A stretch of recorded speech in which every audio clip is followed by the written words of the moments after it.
Punjabi radio USA सुन रहे सारे श्रोतिਆਂ ਨੂੰ ਬਲਵਿੰਦਰ ਕੌਰ ਵੱਲੋਂ ਪਿਆਰ ਭਰੀ ਸਤਿ ਸ੍ਰੀ ਅਕਾਲ। ਸਰੋਤਿਓ, ਪ੍ਰੋਗਰਾਮ ਖਬਰ ਤੇ ਨਜ਼ਰ ਪ੍ਰੋਗਰਾਮ ਦੇ ਵਿੱਚ ਅੱਜ ਸਾਡੇ ਨਾਲ ਹੋਣਗੇ ਬਲਤੇਜ ਪੰਨੂ।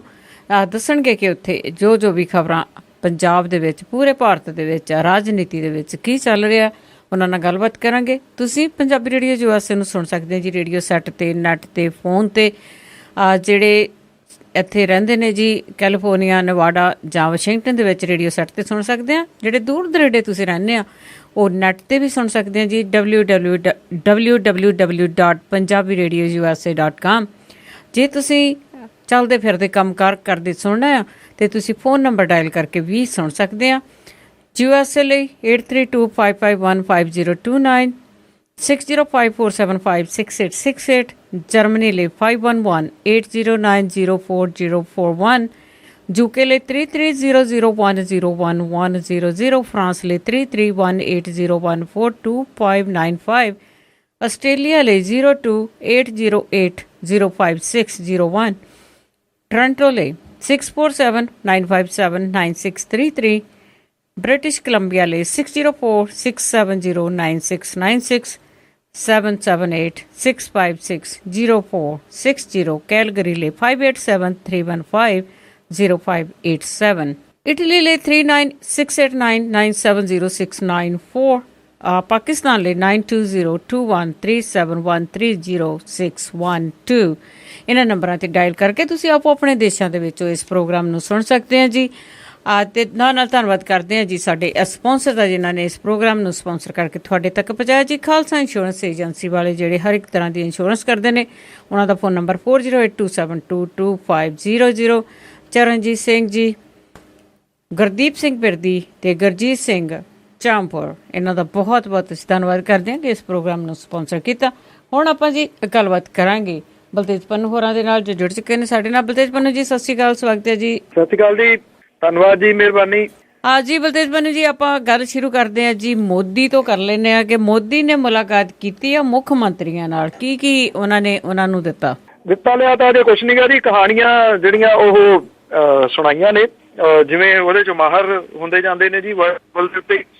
ਸੋ ਪ੍ਰਧਾਨ ਮੰਤਰੀ ਨਰਿੰਦਰ ਮੋਦੀ ਹੋਰਾਂ ਨੇ ਜਿਹੜੇ ਸੂਬੇ ਦੇ ਮੁੱਖ ਮੰਤਰੀ ਨੇ ਜੀ, ਉਹਨਾਂ ਨੂੰ ਸਾਰੇ ਇਹ ਕਿਹਾ ਕਿ ਆਪਸ ਦੇ ਵਿੱਚ ਜਿਹੜੇ ਆ ਉਹ ਭੇਦਭਾਵ ਭੁਲਾਓ, ਇਕਜੁੱਟ ਹੋਵੋ, ਤਾਂ ਕਿ ਜਿਹੜਾ ਭਾਰਤ ਦਾ ਵਿਕਾਸ ਹੈ ਉਹਦੀ ਦਰ ਦੇ ਵਿੱਚ ਤੇਜ਼ੀ ਜਿਹੜੀ ਆ ਜੀ ਉਹ ਆ ਸਕੇ ਅਤੇ ਲੋਕਾਂ ਦੇ ਵਾਸਤੇ ਜੋਬਸ ਜਿਹੜੀਆਂ ਨੇ ਉਹ ਕ੍ਰੀਏਟ ਕੀਤੀਆਂ ਜਾ ਸਕਣ ਜੀ। ਜਿਹੜੇ ਗਵਰਨਿੰਗ ਕੌਂਸਲ ਦੀ ਪਹਿਲੀ ਮੀਟਿੰਗ ਹੋਈ ਜਿਹੜੀ, ਉਹਨੂੰ ਸੰਬੋਧਨ ਕਰਦਿਆਂ ਹੋਇਆ ਉਹਨਾਂ ਨੇ ਸੂਬੇ ਦੀਆਂ ਸਰਕਾਰਾਂ ਨੂੰ ਵੱਧ ਤਾਕਤਾਂ ਦੇਣ ਦਾ ਵਾਅਦਾ ਕੀਤਾ। ਮੁੱਖ ਮੰਤਰੀਆਂ ਨੂੰ ਸੁਝਾਅ ਦਿੱਤਾ ਕਿ ਉਹ ਖੁਦ ਵਿਕਾਸ ਪ੍ਰੋਜੈਕਟਾਂ ਦਾ ਜਾਇਜ਼ਾ ਲੈਣ ਅਤੇ ਪੈਂਡਿੰਗ ਮਸਲੇ ਜਿਹੜਾ ਉਹ ਹੱਲ ਕਰਨ ਦੇ ਵਾਸਤੇ ਅਧਿਕਾਰੀਆਂ ਦੀਆਂ ਜਿਹੜੀਆਂ ਜੀ ਉਹ ਡਿਊਟੀਆਂ ਲਾਉਣ।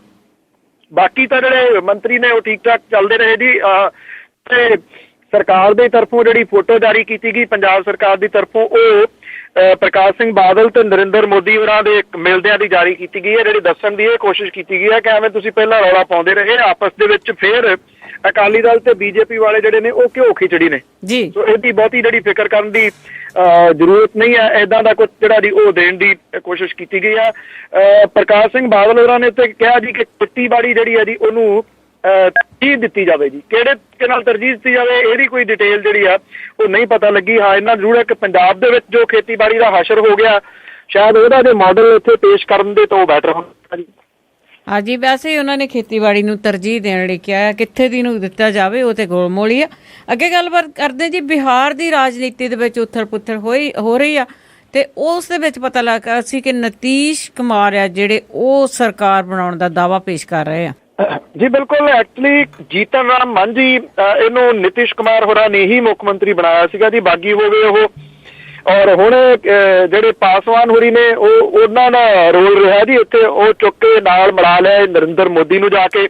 ਨਰਿੰਦਰ ਮੋਦੀ ਹੋਰਾਂ ਦੇ ਨਾਲ ਕੀ ਉਹਨਾਂ ਦੀ ਗਿੱਟਮਿੱਟ ਹੋਈ ਆ ਇਹ ਤਾਂ ਅਜੇ ਬਹੁਤਾ ਕੁਛ ਨਹੀਂ ਪਤਾ ਜੀ। ਪਰ ਅੱਜ ਨਿਤਿਸ਼ ਕੁਮਾਰ ਹੋਰੀ ਜਿਹੜੇ ਨੇ ਜੀ ਉਹ ਸਰਕਾਰ ਬਣਾਉਣ ਦਾ ਦਾਅਵਾ ਜਿਹੜਾ ਜੀ ਉਹ ਪੇਸ਼ ਕਰਨਗੇ, ਜਦੋਂ ਕਿ ਮਾਂਝੀ ਦੇ ਵੱਲੋਂ ਅਸਤੀਫਾ ਦੇਣ ਤੋਂ ਜਿਹੜੀ ਆ ਜੀ ਉਹ ਨਾ ਕੀਤੀ ਗਈ ਆ। ਇਹ ਕਿਹਾ ਗਿਆ ਜੀ ਕਿ ਸਦਨ ਦੇ ਵਿੱਚ ਬਹੁਮਤ ਜਿਹੜਾ ਉਹ ਦੇਣ, ਸ਼ੋਅ ਕਰਨ। ਜੀਤਨ ਰਾਮ ਮਾਂਝੀ ਜਿਹੜੇ ਆ ਜੀ ਸ਼ਾਇਦ ਉਹਨਾਂ ਨੂੰ ਭਾਰਤੀ ਜਨਤਾ ਪਾਰਟੀ ਪਿੱਠ ਜਿਹੜੀ ਥੱਪ ਦਿੱਤੀ ਹੈ ਕਿ ਅਸੀਂ ਜਿਹੜੀ ਸਪੋਰਟ ਜਿਹੜੀ ਆ ਜੀ ਉਹ ਵਿਧਾਨ ਸਭਾ ਦੇ ਵਿੱਚ ਕਰ ਸਕਦੇ ਹਾਂ। ਉਧਰ ਜੀਤਨ ਰਾਮ ਮਾਂਝੀ ਨੇ ਜਿਹੜੇ ਨਿਤਿਸ਼ ਕੁਮਾਰ ਹੋਰਾਂ ਵਾਲੀ ਪਾਰਟੀ ਹੈ ਜੀ ਉਹਦੇ ਕੁਝ ਜਿਹੜੇ ਮੰਤਰੀ ਨੇ ਉਹਨਾਂ ਨੂੰ ਲਾਲਚ ਵਗੈਰਾ ਦੇ ਕੇ ਨਾਲ ਰੱਖਣ ਦੇ ਵਾਸਤੇ ਜਿਹੜੀ ਆ ਜੀ ਉਹ ਟਰਾਈ ਕੀਤੀ ਆ। ਸੋ ਇਹ ਸਾਰਾ ਕੁਝ ਜਿਹੜਾ ਬਿਹਾਰ ਦੀ ਰਾਜਨੀਤੀ ਦੇ ਵਿੱਚ ਤੁਸੀਂ ਇਹ ਕਹਿ ਲਓ ਕਿ ਨਵਾਂ ਕੁਝ ਜਿਹੜਾ ਜੀ ਹੋ ਰਿਹਾ ਅੱਜ ਕਾਫੀ ਹੱਦ ਤੱਕ ਕਲੀਅਰ ਹੋ ਜੂਗੀ ਗੱਲ। ਜੇ ਤਾਂ ਰਾਜਪਾਲ ਜਿਹੜੇ ਨੇ ਜੀ ਉਹ ਦਾਵਾ ਐਕਸੈਪਟ ਕਰ ਲੈਂਦੇ ਨੇ ਨਿਤਿਸ਼ ਕੁਮਾਰ ਹੋਰਾਂ ਦਾ ਤਾਂ ਉਹ ਮੁੜ ਕੇ ਬਿਹਾਰ ਦੇ ਮੁੱਖ ਮੰਤਰੀ ਬਣ ਸਕਦੇ ਨੇ। ਪਰ ਜਿਹੜਾ ਪੱਤਾ ਉੱਤੇ ਰਾਮ ਵਿਲਾਸ ਪਾਸਵਾਨ ਦੇ ਥਰੂ ਭਾਰਤੀ ਜਨਤਾ ਪਾਰਟੀ ਜਿਹੜੀ ਹੈ ਜੀ ਉਹ ਖੇਡ ਰਹੀ ਹੈ, ਜੇ ਉਹਦੇ ਵਿੱਚ ਸਫਲ ਹੁੰਦੇ ਨੇ ਤਾਂ ਬਿਹਾਰ ਦੀ ਰਾਜਨੀਤੀ ਦੇ ਵਿੱਚ ਇੱਕ ਇਹ ਤੁਸੀਂ ਇਹ ਕਹਿ ਲਓ ਕਿ ਨੀਵੇਂ ਪੱਧਰ ਦੀ ਗੱਲ ਹੋਊਗੀ, ਕਿਉਂਕਿ ਆਫਟਰ ਆਲ ਬਣਾਇਆ ਤਾਂ ਮਾਂਝੀ ਨੂੰ ਪਾਰਟੀ ਨੇ ਸੀਗਾ ਨਾ ਜੀ, ਨਿਤਿਸ਼ ਕੁਮਾਰ ਨੇ ਹੀ ਬਣਾਇਆ ਸੀਗਾ। ਉਹ ਪਾਰਟੀ ਤੋਂ ਜਿਹੜਾ ਜੀ ਉਹ ਉੱਪਰ ਉੱਠ ਕੇ ਸਿਰਫ ਆਪਣੀ ਗੱਦੀ ਦੀ ਖਾਤਰ ਲੜ ਰਿਹਾ ਜੀ। ਜੀ ਜੀ ਬਿਲਕੁਲ। ਸਰੋਤੇ ਤੁਸੀਂ ਸੁਣ ਰਹੇ ਹੋ ਪੰਜਾਬੀ ਰੇਡੀਓ USA ਤੇ ਅੱਗੇ ਗੱਲ ਕਰਦੇ ਜੀ ਜਿਵੇਂ ਨਗਰ ਨਿਗਮ ਦੀਆਂ ਇਲੈਕਸ਼ਨਾਂ ਹੋਣੀਆਂ ਉਸ ਦੇ ਵਿੱਚ ਆਮ ਆਦਮੀ ਪਾਰਟੀ ਨੇ ਕੀ ਸੋਚਿਆ? ਜਿਹੜੀਆਂ ਚੋਣਾਂ ਹੋਣੀਆਂ ਨੇ ਇਹਦੇ ਵਿੱਚ ਆਮ ਆਦਮੀ ਪਾਰਟੀ ਦੀ ਤਰਫੋਂ ਜਿਹੜਾ ਬਿਆਨ ਆਇਆ ਜੀ ਉਹਦੇ ਵਿੱਚ ਕਿਹਾ ਗਿਆ ਕਿ ਉਹ ਚੋਣਾਂ ਨਹੀਂ ਲੜ ਸਕਦੀ ਜੀ, ਚੋਣਾਂ ਨਹੀਂ ਲੜੂਗੀ, ਭਾਵ ਕਿ ਨਹੀਂ ਲੜਨੀਆਂ। ਉਹਨੇ ਏਡੀ ਛੇਤੀ ਸਾਡੇ ਤੋਂ ਸਾਫ਼ ਸੁਥਰੀ ਛਵੀ ਵਾਲੇ ਜਿਹੜੇ ਉਮੀਦਵਾਰ ਨੇ ਉਹ ਲੱਭੇ ਨਹੀਂ ਜਾ ਸਕਣੇ, ਇਸ ਕਰਕੇ ਇਹ ਚੋਣਾਂ ਜਿਹੜੀਆਂ ਦੀ ਉਹ ਨਹੀਂ ਲੜਨੀਆਂ। ਕੁਛ ਹੱਦ ਤੱਕ ਇਹ ਠੀਕ ਹੈ, ਕੁਛ ਹੱਦ ਤੱਕ ਗਲਤ ਵੀ ਹੈ। ਇੱਕ ਤਾਂ ਜੀ ਪਾਰਟੀ ਦਾ ਢਾਂਚਾ ਜਿਹੜਾ ਉਹ ਵਿਕਸਿਤ ਨਹੀਂ ਹੋਇਆ। ਹੁਣ ਨਿਗਮ ਦੀਆਂ ਚੋਣਾਂ ਹੋਣੀਆਂ ਤਾਂ ਪਹਿਲਾਂ ਵੀ ਇਹ ਦੂਰ ਬਹੁਤੇ ਜਿਹੜੇ ਨੇਤਾ ਤੇ ਵਰਕਰ ਜਿਹੜੇ ਨੇ ਉਹ ਦਿੱਲੀ ਦੇ ਵਿੱਚ ਰੁੱਝੇ ਰਹੇ ਨੇ, ਪਰ ਦਿੱਲੀ ਦੇ 7 ਮਹੀਨੇ ਤੋਂ ਨੇ ਨਾ ਜੀ। ਉਦੋਂ ਪਹਿਲਾਂ ਸੁੱਚਾ ਸਿੰਘ ਛੋਟੇਪੁਰ ਹੋਰਾਂ ਦੇ ਸਿਰ ਦੇ ਉੱਤੇ ਇੱਕ ਜ਼ਿੰਮੇਵਾਰੀ ਸੀਗੀ, ਉਹਨਾਂ ਨੇ ਉਹ ਪੂਰੀ ਨਹੀਂ ਕੀਤੀ, ਭਾਵ ਕਿ ਉਹਨਾਂ ਨੇ ਪਾਰਟੀ ਦਾ ਜਿਹੜਾ ਢਾਂਚਾ ਸੀਗਾ ਉਹ ਵਿਕਸਿਤ ਕਰਨ ਦੇ ਵੱਲ, ਬਣਾਉਣ ਦੇ ਵੱਲ ਕੁਝ ਵੀ ਜਿਹੜਾ ਕਦਮ ਉਹ ਨਹੀਂ ਚੁੱਕਿਆ। ਜਿਹੜੇ ਆਮ ਆਦਮੀ ਪਾਰਟੀ ਦਾ ਇਹ ਬਿਆਨ ਆਇਆ, ਬੇਸ਼ੱਕ ਕੁਝ ਇਹਦਾ ਸਹੀ ਇਹ ਪੱਖ ਹੋ ਸਕਦਾ ਜੀ ਕਿ ਐਵੇਂ ਜਿਹੜੀ ਤੋੜ ਕਰਾਉਣ ਨਾਲੋਂ ਨਾ ਹੀ ਲੜੀਆਂ ਜਾਣ ਤੇ ਪਾਰਟੀ ਜਿਹੜੀ ਆ ਜੀ ਉਹ ਧਿਆਨ ਆਪਣਾ ਕੇਂਦਰਿਤ ਕਰੇ ਵਿਧਾਨ ਸਭਾ ਚੋਣਾਂ ਦੇ ਉੱਤੇ। ਪਰ ਦੂਜੀਆਂ ਜਿਹੜੀਆਂ ਪਾਰਟੀਆਂ ਨੇ ਉਹਨਾਂ ਨੂੰ ਇਹ ਕਹਿਣ ਦਾ ਮੌਕਾ ਤਾਂ ਮਿਲੂਗਾ ਨਾ ਜੀ ਕਿ ਪਾਰਟੀ ਬਿਨਾਂ ਲੜੇ ਤੋਂ ਦੇਖ ਲਓ ਭੱਜ ਗਈ। ਜੀ ਜੀ। ਤੇ ਅੱਗੇ ਜੀ ਆਪਾਂ ਕਈ ਵਾਰ ਗੱਲ ਕੀਤੀ ਹੈ ਨੀਂਹ ਪੱਥਰਾਂ ਦੀ ਕਿ ਸਰਕਾਰਾਂ ਜਿਹੜੀਆਂ ਨੀਂਹ ਪੱਥਰ ਤਾਂ ਬੜੀਆਂ ਰੱਖਦੀਆਂ ਪਰ ਉਹ ਰੱਖ ਕੇ ਭੁੱਲ ਜਾਂਦੀਆਂ ਆ। ਜਿਹੜੇ ਇਹ ਨੀਂਹ ਪੱਥਰ ਨੇ ਜੀ ਐਕਚੁਅਲੀ ਤੁਸੀਂ ਇਹ ਕਹ ਲਓ ਪੰਜਾਬ ਦੇ ਸੂਬੇ ਨੂੰ ਤਾਂ ਨੀਂਹ ਪੱਥਰਾਂ ਦੇ ਸੂਬੇ ਦੇ ਤੌਰ ਦੇ ਉੱਤੇ ਹੀ ਤਕਰੀਬਨ ਜਿਹੜਾ ਜੀ ਉਹ ਜਾਣ ਲੱਗਿਆ। ਕਰੋੜਾਂ ਰੁਪਏ ਦੇ ਜਿਹੜੇ ਪ੍ਰੋਜੈਕਟ ਸੀਗੇ ਜੀ ਉਹਨਾਂ ਦੇ ਨੀਂਹ ਪੱਥਰ ਡਿਊਰਿੰਗ ਲੋਕ ਸਭਾ ਚੋਣਾਂ ਦੇ ਰੱਖੇ ਗਏ ਸੀ। ਸਾਰੀਆਂ ਸੈਂਟਰ ਦੀਆਂ ਸਕੀਮਾਂ ਸੀ, ਸੈਂਟਰ ਨੇ ਕਦੀ ਉਹਨਾਂ ਦੇ ਉੱਤੇ ਸਹੀ ਵੀ ਨਹੀਂ ਪਾਈ ਸੀ, ਫਿਰ ਵੀ ਆਪਣੇ ਖਾਤੇ ਵਿੱਚ ਪਾਉਣ ਦੀ ਖਾਤਰ ਉਹ ਤੁਹਾਨੂੰ ਯਾਦ ਹੋਣਾ ਜੀ ਚੋਣ ਜ਼ਾਬਤਾ ਲੱਗਣ ਤੋਂ ਪਹਿਲਾਂ ਦਿਹਾੜੀ ਦੇ ਵਿੱਚ 6 ਜਗ੍ਹਾ ਦੇ ਉੱਤੇ ਨੀਂਹ ਪੱਥਰ ਜਿਹੜੇ ਰੱਖੇ ਜਾ ਰਹੇ ਸੀਗੇ। ਪਰ ਜਿਹੜੇ ਪੰਜਾਬ ਸਰਕਾਰ ਦੇ ਹੱਥ ਵਿੱਚ ਵੀ ਨੇ, ਚਲੋ ਉਹ ਤਾਂ ਹੁਣ ਕਹਿੰਦੇ ਜੀ ਸੈਂਟਰ ਦੀ ਸਰਕਾਰ ਨੇ ਕੁਝ ਨਹੀਂ ਦਿੱਤਾ, ਅਸੀਂ ਕੀ ਕਰੀਏ। ਜਿਹੜਾ ਕੁਝ ਪੰਜਾਬ ਦੇ ਹੱਥ 'ਚ ਹੈ ਜੀ ਉਹਦੇ 'ਚ ਕਿਹੜਾ ਕੁਝ ਹੋ ਰਿਹਾ ਜੀ। ਪ੍ਰਿੰਸੀਪਲਾਂ ਦੀ ਜਗ੍ਹਾ ਦੇ ਉੱਤੇ ਮੁੱਖ ਅਧਿਆਪਕਾਂ ਦੀ ਕਮਾਨ ਦੇ ਹੇਠ ਚੱਲ ਰਹੇ ਜਿਹੜੇ ਸਰਕਾਰੀ ਸੀਨੀਅਰ ਸੈਕੰਡਰੀ ਸਕੂਲ ਨੇ ਉਹ ਪੰਜਾਬ ਦੇ ਸਿੱਖਿਆ ਢਾਂਚੇ ਦੀ ਪੋਲ ਖੋਲਣ ਦੇ ਵਾਸਤੇ ਬਹੁਤ ਨੇ। ਇਹਨਾਂ ਪਿੰਡਾਂ ਦੀਆਂ ਪੰਚਾਇਤਾਂ ਗਲ ਪਿਆ ਢੋਲ ਵਜਾਉਣ ਲਈ ਮਜਬੂਰ ਨੇ, ਕਿਉਂਕਿ ਮੰਤਰੀ ਸਾਹਿਬ ਨੀਂਹ ਪੱਥਰ ਰੱਖ ਕੇ ਉਹਨਾਂ ਨੂੰ ਅਪਗ੍ਰੇਡ ਕਰਾਉਣਾ ਹੀ ਭੁੱਲ ਗਏ ਨੇ ਜੀ। ਪੰਚਾਇਤਾਂ ਨੂੰ ਕਿਹਾ ਗਿਆ ਸੀਗਾ ਕਿ ਕੁਝ ਸਮੇਂ ਦੇ ਵਾਸਤੇ ਸਕੂਲ ਚਲਾਉਣ ਦਾ ਪ੍ਰਬੰਧ ਕਰ ਲੈਣ ਤੇ ਬਾਅਦ ਦੇ ਵਿੱਚ ਜਿਹੜਾ ਸੀਗਾ ਜੀ ਸਰਕਾਰ ਉਹਨਾਂ ਨੂੰ ਅਪਣਾ ਲਊਗੀ। ਸਕੂਲ ਅਪਗ੍ਰੇਡ ਕਰਨ ਤੇ ਇਹਨਾਂ ਵਿੱਚ ਪ੍ਰਿੰਸੀਪਲ ਤੇ ਜ਼ਰੂਰਤ ਅਨੁਸਾਰ ਲੈਕਚਰਾਰਾਂ ਨੇ ਨਿਯੁਕਤੀਆਂ ਕਰਨੀਆਂ ਜ਼ਰੂਰੀ ਸੀਗੀਆਂ ਜੀ। ਕਿਤੇ ਇੱਕ ਡਿਸਟ੍ਰਿਕਟ ਦੀ ਗੱਲ ਨਹੀਂ ਗਈ, ਸਾਰੇ ਡਿਸਟ੍ਰਿਕਟ ਦੇ ਵਿੱਚ ਹੀ ਹਾਲਾਤ ਜਿਹੜੇ ਜੀ ਉਹ ਇਹ ਬਣਾ ਦਿੱਤੇ ਗਏ ਨੇ ਕਿ ਨੀਂਹ ਪੱਥਰ ਉਹਨਾਂ ਦੇ ਲੱਗੇ ਹੋਏ ਨੇ, ਪੰਚਾਇਤਾਂ ਦੇ ਪੱਲੇ ਕੱਖ ਨਹੀਂ ਹੈਗਾ ਜੀ। ਸਰਕਾਰ ਜਿਹੜੀ ਹੈ ਜੀ ਨਾ ਤਾਂ ਉਹਨੇ ਕੁਛ ਇਹਦੇ ਵਾਸਤੇ ਫੰਡ ਜਾਰੀ ਕੀਤੇ, ਨਾ ਕੋਈ ਪ੍ਰੋਗਰਾਮ ਜਿਹੜਾ ਸੀਗਾ ਉਹਨਾਂ ਨੇ ਜਾਰੀ ਕੀਤਾ। ਤੇ ਹੁਣ ਜਿਹੜੇ ਨੀਂਹ ਪੱਥਰ ਨੇ ਜੀ ਉਹ ਸਰਕਾਰ ਨੂੰ ਹੀ ਮੂੰਹ ਚੜਾ ਰਹੇ ਨੇ। ਜਿਹੜੇ ਮੰਤਰੀ ਨੇ ਸੁਰਜੀਤ ਸਿੰਘ ਰੱਖੜਾ ਹੋਰੀ, ਉਹਨਾਂ ਦੇ ਨੀਂਹ ਪੱਥਰ ਜਿਹੜੇ ਉਹ ਲੱਗੇ ਹੋਏ ਨੇ, ਪਰ ਨੀਂਹ ਪੱਥਰਾਂ ਤੱਕ ਹੀ ਸੀਮਤ ਨੇ ਜੀ। ਸੋ ਕਿਸੇ ਟਾਈਮ ਕਿਸੇ ਨੇ ਟਿੱਪਣੀ ਕੀਤੀ ਸੀ ਕਿ ਨੀਂਹ ਪੱਥਰ ਇੱਥੇ ਪੰਜਾਬ ਵਾਲੇ ਕਾਹਦੇ ਕੰਮ ਆਉਂਦੇ ਨੇ, ਕਹਿੰਦੇ ਅਵਾਰਾ ਡੰਗਰਾਂ ਦੇ ਖੁਰਕ ਕਰਨ ਦੇ ਜੀ, ਇਸ ਤੋਂ ਬਿਨਾਂ ਤਾਂ ਹੋਰ ਨਹੀਂ ਉਹ ਕਿਸੇ ਕੰਮ ਆ ਰਹੇ ਜੀ। ਜੀ ਕਈ ਵਾਰੀ ਕਹਿ ਦਿੰਦੇ ਆ ਨਾ ਕਿ ਗੱਲਾਂ ਦਾ ਖੱਟਿਆ ਖਾਣਾ ਇਹ ਨੀਂਹ ਪੱਥਰਾਂ ਦਾ ਰੱਖ ਕੇ ਖਾਂਦੇ ਆ, ਉਹਦੇ ਤੇ ਬੁੱਟਾਂ ਲੈਂਦੇ ਆ। ਤੇ ਅੱਗੇ ਜੀ ਇੱਕ ਰਾਮਪਲ ਬਾਬਾ ਹੋਇਆ ਸੀ, ਉਸ ਟਾਈਮ ਦੇ ਉੱਤੇ ਬੜਾ ਹੱਲਾ ਗੁੱਲਾ ਹੋਇਆ ਸੀ ਤੇ ਉਸ ਟਾਈਮ ਤੇ ਪੱਤਰਕਾਰਾਂ ਦੇ ਉੱਤੇ ਹਮਲਾ ਹੋਇਆ ਸੀਗਾ, ਉਹਨਾਂ ਦੋਸ਼ੀਆਂ ਦਾ ਕੀ ਬਣਿਆ? ਜਿਹੜਾ ਹਮਲਾ ਹੋਇਆ ਸੀਗਾ ਜੀ ਉਸ ਟਾਈਮ ਦੇ ਉੱਤੇ ਮੈਨੂੰ ਯਾਦ ਹੋਣਾ, ਪੱਤਰਕਾਰ ਜਿਹੜੇ ਕਿ ਕਵਰੇਜ ਕਰਨ ਦੇ ਵਾਸਤੇ ਗਏ ਸੀਗੇ ਰਾਮਪਾਲ ਦੇ ਡੇਰੇ ਦੀ, ਔਰ ਉੱਥੇ ਕੁਝ ਜਿਹੜੇ ਟੀਵੀ ਚੈਨਲਾਂ ਵਾਲੇ ਸੀਗੇ ਜੀ ਉਹਨਾਂ ਨੂੰ ਬਹੁਤ ਬੁਰੇ ਤਰੀਕੇ ਦੇ ਨਾਲ ਕੁੱਟਿਆ ਗਿਆ ਸੀਗਾ ਪੁਲਿਸ ਦੇ ਵੱਲੋਂ, ਕਿਉਂਕਿ ਉਹ ਵੀਡੀਓ ਵਗੈਰਾ ਜਿਹੜੀ ਬਣਾ ਰਹੇ ਸੀਗੇ। ਹੁਣ ਪੁਲਿਸ ਨੇ ਆਪਣੇ ਮੁਲਾਜ਼ਮਾਂ ਦੇ ਉੱਤੇ ਹੀ ਜਿਹੜਾ ਜੀ ਪਰਚਾ ਦਰਜ ਕੀਤਾ, 2 ਜਾਣੇ ਜਿਹੜੇ ਨੇ ਗ੍ਰਿਫਤਾਰ ਕੀਤੇ ਨੇ ਜੀ। ਇਹ ਕੋਈ ਹੋਰ ਨਹੀਂ ਬਲਕਿ ਜਿਹੜੀ ਹਰਿਆਣੇ ਦੀ ਪੁਲਿਸ ਹੈ ਜੀ ਉਹਦੇ ਹੀ ਸਿਪਾਹੀ ਨੇ ਜਿਹੜੇ ਵੀਡੀਓ ਦੇ ਵਿੱਚ ਕਾਬੂ ਆ ਗਏ ਸੀਗੇ, ਜਿਹੜੇ ਕਿ ਪੱਤਰਕਾਰਾਂ ਦੇ ਉੱਤੇ ਹਮਲਾ ਜਿਹੜਾ ਉਹ ਕਰ ਰਹੇ ਸੀਗੇ।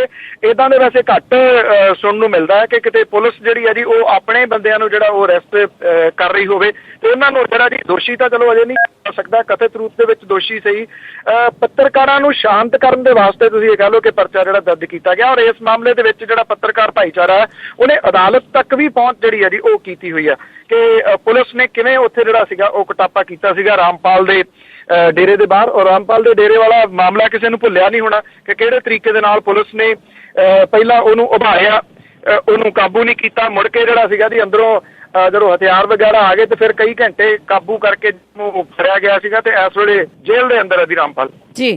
ਤੇ ਅੱਗੇ ਜੀ ਜਿਸ ਤਰ੍ਹਾਂ ਹੁਣ ਵੋਟਾਂ ਹੋ ਕੇ ਹਟੀਆਂ ਆ ਦਿੱਲੀ ਦੇ ਵਿੱਚ ਤੇ ਦੋਨੋਂ ਪਾਰਟੀਆਂ ਆ ਉਹ ਕਿਸ ਤਰ੍ਹਾਂ ਆ ਕਹਿੰਦੇ ਕਿ ਜਿਹੜੀ ਭਾਜਪਾ ਆ ਉਸ ਦੇ ਵਿੱਚ ਤਾਂ ਹਫੜਾ ਦਫੜੀ ਮਚੀ ਹੋਈ ਆ ਤੇ ਉਧਰ ਕੇਜਰੀਵਾਲ ਹੁਣੀ ਆਪਣੀ ਨੀਂਦ ਲਾ ਰਹੇ। ਅਰਵਿੰਦ ਕੇਜਰੀਵਾਲ ਤੇ ਉਹਦੇ ਸਾਥੀਆਂ ਨੇ ਜੀ ਇੱਕ ਤਾਂ ਉਹਨਾਂ ਨੇ ਪਹਿਲਾਂ ਟਵੀਟ ਇਹ ਕੀਤਾ ਜੀ ਕਿ ਆਰਾਮ ਕਰੋ ਜਿੰਨੇ ਵੀ ਵਰਕਰ ਨੇ ਜੀ। ਮੈਂ ਕਿਹਾ ਕਿ ਬਹੁਤ ਕੰਮ ਜਿਹੜਾ ਕੀਤਾ ਤਕਰੀਬਨ, ਕਿਉਂਕਿ ਅਰਵਿੰਦ ਕੇਜਰੀਵਾਲ ਹੋਰੀ ਤਾਂ 3 ਮਹੀਨਿਆਂ ਤੋਂ ਜਿਹੜਾ ਲੱਗੇ ਹੋਏ ਨੇ ਜੀ, ਬੜੀ ਲੰਬੀ ਉਹਨਾਂ ਨੇ ਇੱਕ ਚੋਣ ਮੁਹਿੰਮ ਜਿਹੜੀ ਆ ਉਹ ਤੋਰੀ ਆ। ਸੋ ਹੁਣ ਜਿਹੜੇ ਉਹਨਾਂ ਨੇ ਤਾਂ ਫਿਲਮ ਦੇਖ ਕੇ ਰਿਲੈਕਸ ਕਰਕੇ ਜਿਹੜਾ ਦਿਨ ਟਪਾਇਆ ਜੀ। ਭਾਰਤੀ ਜਨਤਾ ਪਾਰਟੀ ਜਿਹੜੀ ਹੈ ਜੀ ਉਹਨੇ ਜਿਹੜਾ ਸੀਗਾ ਮੀਟਿੰਗਾਂ ਕਰਕੇ ਉਹਦੇ ਵਿੱਚ ਫਿਕਰਮੰਦੀ ਜਿਹੜੀ ਹੈ ਜੀ ਉਹ ਜ਼ਾਹਰ ਕਰਕੇ ਦਿਨ ਜਿਹੜਾ ਟਪਾਇਆ। ਬੇਸ਼ੱਕ ਬਾਹਰ ਜਿਹੜਾ ਜੀ ਭਾਰਤੀ ਜਨਤਾ ਪਾਰਟੀ ਵਾਲੇ ਇਹ ਕਹਿ ਰਹੇ ਨੇ ਕਿ ਚੋਣ ਸਰਵੇਖਣਾਂ ਤੇ ਧਿਆਨ ਦਿਓ, ਸਾਡੀ ਜਿਹੜੀ ਹੈ ਜੀ ਉਹ ਸਰਕਾਰ ਆ ਰਹੀ ਹੈ, ਪਰ ਅਸਲ ਦੇ ਵਿੱਚ ਜਿਹੜਾ ਉਹਨੂੰ ਡਰ ਅੰਦਰੋਂ ਅੰਦਰੀ ਖਾਈ ਜਾ ਰਿਹਾ ਉਹ ਇਸ ਚੀਜ਼ ਦਾ ਹੈ ਕਿ ਦਿੱਲੀ ਦੇ ਵਿੱਚ ਜੇ ਭਾਰਤੀ ਜਨਤਾ ਪਾਰਟੀ ਹਾਰਦੀ ਹੈ ਤਾਂ ਉਦੋਂ ਬਾਅਦ ਜਿਹੜਾ ਜੀ ਉਹਦਾ ਫਿਰ ਬਾਕੀ ਸੂਬਿਆਂ ਦੇ ਉੱਤੇ ਵੀ ਜਿਹੜਾ ਅਸਰ ਕੀ ਹੋਣਾ। ਇੱਕ ਦੂਸਰੀ ਗੱਲ ਇਹ ਕਿ ਇਸ ਚੀਜ਼ ਦੀ ਤਿਆਰੀ ਕੀਤੀ ਜਾ ਰਹੀ ਹੈ ਕਿ ਕਿਸੇ ਵੀ ਤਰੀਕੇ ਦੇ ਨਾਲ ਹਾਰ ਜਿੱਤ ਦਾ ਜਿਹੜਾ ਜੀ ਜ਼ਿੰਮਾ ਹੈ, ਹਾਰ ਦਾ ਖਾਸ ਤੌਰ ਤੇ ਠੀਕਰਾ ਉਹ ਪ੍ਰਧਾਨ ਮੰਤਰੀ ਨਰਿੰਦਰ ਮੋਦੀ ਦੇ ਉੱਤੇ ਨਾ ਕਿਤੇ ਆ ਜੇ, ਜਿਹਦੇ ਨਾਲ ਜਿਹੜਾ ਜੀ ਪੂਰੇ ਮੁਲਕ ਦੇ ਵਿੱਚ ਉਹਦੀ ਜਿਹੜੀ ਬਣਾਈ ਹੋਈ ਇੱਕ ਭੱਲ 56 ਇੰਚ ਦੀ ਛਾਤੀ ਤੇ ਨਾਮੀ ਉਹ ਸਾਰੀਆਂ ਕਿਤੇ ਥੱਲੀਆਂ ਨਾ ਜਾਣ। ਉਹ ਸਾਰਾ ਕੁਝ ਜਿਹੜਾ ਜੀ ਕਿਰਨ ਬੇਦੀ ਦੇ ਗਲ ਪਾਉਣ ਦੀ ਤਿਆਰੀ ਹੈ। ਇਸੇ ਕਰਕੇ ਬੀਬੀ ਕਿਰਨ ਬੇਦੀ ਪਹਿਲਾਂ ਹੀ ਕਹੀ ਜਾਂਦੀ ਆ ਹਾਰ ਜਿੱਤ ਦੀ ਜ਼ਿੰਮੇਵਾਰੀ ਜਿਹੜੀ ਹੈ ਜੀ ਉਹ ਮੇਰੀ ਹੋਊਗੀ, ਹਾਰ ਜਿੱਤ ਦੀ ਜ਼ਿੰਮੇਵਾਰੀ ਮੇਰੀ ਹੋਊਗੀ। ਇਹ ਤਿਆਰ ਸਾਰਾ ਕੀਤਾ ਜਾ ਰਿਹਾ, ਪਰ ਪ੍ਰੋਬਲਮ ਇਹ ਆ ਕਿ ਮੀਡੀਆ ਜਿਹੜਾ ਜੀ ਉਹ ਕਿਵੇਂ ਮੰਨੂਗਾ ਇਸ ਗੱਲ ਨੂੰ ਕਿ ਹਾਂ ਬੇਦੀ ਹੀ ਜ਼ਿੰਮੇਵਾਰ ਹੈ। ਹਾਂ, ਜੇ ਨਰਿੰਦਰ ਮੋਦੀ ਹੋਰੀ ਨਾ ਆਉਂਦੇ ਰੈਲੀਆਂ ਕਰਨ ਵਾਸਤੇ, ਪ੍ਰਧਾਨ ਮੰਤਰੀ ਮੁਲਕ ਦਾ ਹੁੰਦਾ ਜੀ, ਜਿਹੜੇ ਤਰੀਕੇ ਦੇ ਨਾਲ ਉੱਥੇ ਪ੍ਰਧਾਨ ਮੰਤਰੀ ਹੋਣਾ ਨੇ ਦਿੱਲੀ ਦੇ ਵਿੱਚ ਆ ਕੇ ਹਮਲੇ ਜਿਹੜੇ ਜੀ ਨਿੱਜੀ ਤੌਰ ਦੇ ਉੱਤੇ ਪਾਰਟੀ ਦੇ ਪ੍ਰਧਾਨ ਅਰਵਿੰਦ ਕੇਜਰੀਵਾਲ ਨੇ ਕੀਤੇ ਨੇ, ਇਸ ਚੀਜ਼ ਨੂੰ ਲੈ ਕੇ ਵੀ ਚਰਚਾ ਜਿਹੜਾ ਵਾਵਾ ਹੋ ਰਿਹਾ ਕਿ ਇਸ ਲੈਵਲ ਤੱਕ ਮੋਦੀ ਹੋਰਾਂ ਨੂੰ ਨਹੀਂ ਸੀ ਡਿੱਗਣਾ ਚਾਹੀਦਾ। ਤੇ ਹੁਣ ਇਹ ਨਹੀਂ ਹੋ ਸਕਦਾ ਕਿ ਬੇਦੀ ਕਿ ਹਾਂ ਜੀ ਜ਼ਿੰਮੇਵਾਰੀ ਮੇਰੀ ਆ ਤੇ ਇਹ ਜ਼ਿੰਮੇਵਾਰੀ ਉਹਦੇ ਉੱਤੇ ਚਲੀ ਜਾਵੇ। ਸਵਾਲੀਆ ਚਿੰਨ੍ਹ ਤਾਂ ਨਰਿੰਦਰ ਮੋਦੀ ਹੋਰਾਂ ਦੇ ਉੱਤੇ ਲੱਗਣਾ ਹੀ ਲੱਗਣਾ ਹੈ।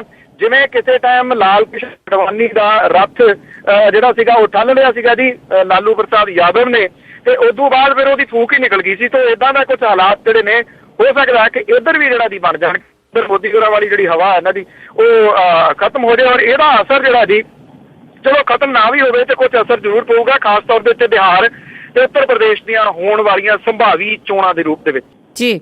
ਅੱਜ ਹੀ ਤੇ ਅੱਗੇ ਚੱਲਦੇ ਆ ਨੂਰਮਹਿਲ ਡੇਰੇ ਦੇ ਵਿੱਚ, ਜਿੱਥੇ ਇੱਕ ਬਾਬਾ ਜੀ ਸਮਾਧੀ ਲਾ ਕੇ ਪਏ ਹੋਏ ਆ ਜੀ। ਰਾਮਦੇਵ ਜੀ ਉਹਨਾਂ ਦੀ ਸਮਾਧੀ ਲਈ ਸਮਰਥਨ ਕਰ ਰਹੇ ਆ, ਜਿਸ ਤਰ੍ਹਾਂ ਉਹਨਾਂ ਨੇ ਸੰਜੀਵਨੀ ਬੂਟੀ ਲੈ ਕੇ ਆਉਣਾ ਹੋਵੇ। ਬਿਲਕੁਲ, ਰਾਮਦੇਵ ਕੱਲਾ ਜਿਹੜਾ ਜੀ ਨਿਤਰਿਆ ਦੇ ਹੱਕ ਦੇ ਵਿੱਚ ਜੀ ਖੁੱਲੇ ਰੂਪ ਦੇ ਵਿੱਚ ਉਹਨੇ ਕਿਹਾ ਕਿ ਸਮਾਧੀ ਜਿਹੜੀ ਲਾਉਂਦੇ ਰਹੇ ਆ ਪੁਰਾਣੇ ਸਮੇਂ ਦੇ ਵਿੱਚ ਵੀ ਏਦਾਂ ਦੇ ਲੋਕ, ਤੇ ਜੇ ਉਹਨਾਂ ਨੇ ਸਮਾਧੀ ਲਾਈ ਹੈ ਤੇ ਇਹਦੇ ਵਿੱਚ ਕੁਝ ਵੀ ਗਲਤ ਨਹੀਂ ਹੈ। ਇਹ ਗੱਲ ਰਾਮਦੇਵ ਨੇ ਇੱਕ ਬਿਆਨ ਦੇ ਰੂਪ ਦੇ ਵਿੱਚ ਕਹੀ ਆ।